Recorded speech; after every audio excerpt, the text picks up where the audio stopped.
अस्सलाम वालेकुम everyone, welcome back to my channel. I hope आप लोग सब ठीक होंगे। मैं भी बिल्कुल ठीक। और यहाँ पर अब मैं अपनी वो जर्नी शेयर कर रही हूँ जो मैं टर्की गई थी अपनी फैमिली के साथ, और बहुत अच्छा वक्त गुज़रा। इस व्लॉग को एडिट करने में मुझे काफ़ी टाइम लगा, लेकिन मुझे था कि आप लोगों को टाइम पर मिल जाए जो मेरा शेड्यूल है व्लॉग्स को पोस्ट करने का। तो यहाँ बस अब मैं आपके साथ अपनी जर्नी शुरू करती हूँ। चीज़ें भी बताऊँगी कि टर्की में कैसा हमारा रहा एक्सपीरियंस, और साथ ही कि अगर कोई जाने वाला है विथ फैमिली तो किस तरह से आप लोग चीज़ों को अपने लिए वहाँ पर आसान कर सकते हैं। तो बहुत सारी आप लोगों के साथ बातें शेयर करनी है। तो यहाँ से देखिए, अभी हम एयरपोर्ट आए थे, रियाद से हम जा रहे थे, और रियाद से टर्की जाने के बाद हम कनाडा नहीं जा रहे हैं, वापस हम रियाद आएंगे, क्योंकि रियाद में अभी बहुत ही कम टाइम अपनी फैमिली के साथ गुजारा है। तो यहाँ पर आप देख सकते हैं कि हम एयरपोर्ट के फ़ूड कोर्ट में थे रियाद के, क्योंकि टाइम था फ़्लाइट में, तो सोचा चलो थोड़ी कॉफ़ी हो जाए। तो ये चाय ली है एयरपोर्ट पर, और इसका टेस्ट काफ़ी अच्छा है। तो अभी हम लोग रियाद एयरपोर्ट पे हैं टर्की जाने के लिए, और बहुत ज़्यादा एक्साइटेड हूँ क्योंकि फ़र्स्ट टाइम हम जा रहे हैं टर्की, और देखते हैं कैसा लगता है, नया एक्सपीरियंस होगा। अभी यहाँ पर हमने ली है चाय नींद उड़ाने के लिए, क्योंकि मेरे साथ क्या हुआ है कि मैं 1 मिनट भी रात को नहीं सोई। मुझे लग रहा है सारे जो सफ़र है ना वो सोते हुए गुजरेगा।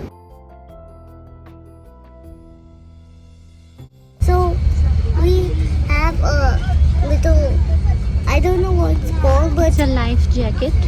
a life jacket in case an emergency happens. It's under your seat, Right.